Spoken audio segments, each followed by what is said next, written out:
Maryam ka zana da kai da wuri. Ta dan ban uzuri ta ce tana zuwa. Ba ke tau. Ina Aisha wizi.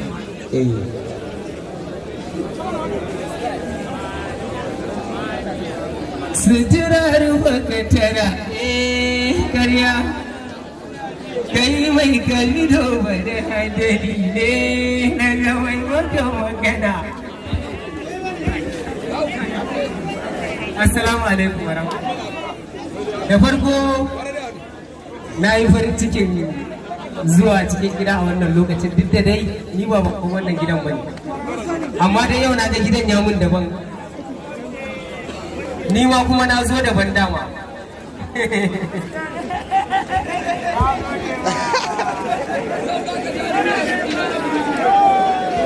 Ka ce me? Saboda haka gaskiya ma ba zan iya ba sai na cire riga wannan.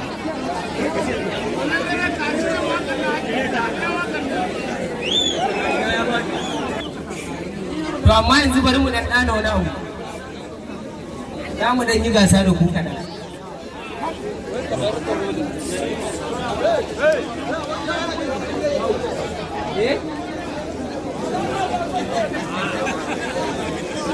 Duk wakan da ka san za ka yi a nan gidan ka yi ta, idan ka yi ɗau baiti ɗan kallon da su ƙara sama, idan ba su ƙara sama ba a man wanka.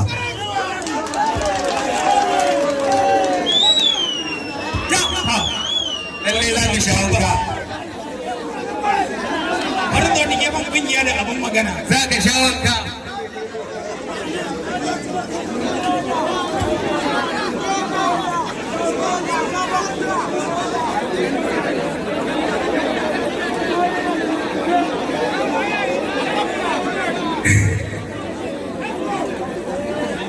Alaƙar mu ba wasarwa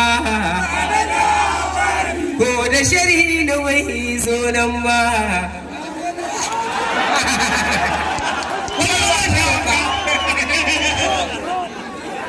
Walwance yana da magana. Ai sun ce da ka bada na farko sun riga sun tsallake tun da har suka baka anshin farko ka canza wata. Wani ko ya kawo lauya a kan abu. Ya ce inda an ba shi anshin ta farko an riga da an wuce wajen. Bini da kauna na taya miki mun isa gangara.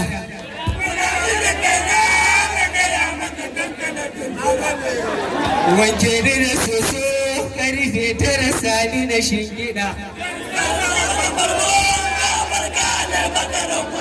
Na bani na baki ki karba. Maza zo kusa danki yomi ni tarba. Lumlum ga hadari sama duba. Mun kai maka ga tafiyar ba kwaba. Mun sa cika ga gunjin nasara nan. Ai dai a kuma mun daddare nan.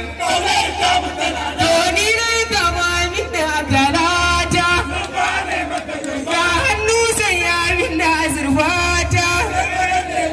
Lilo lilo lilon gadan gadan.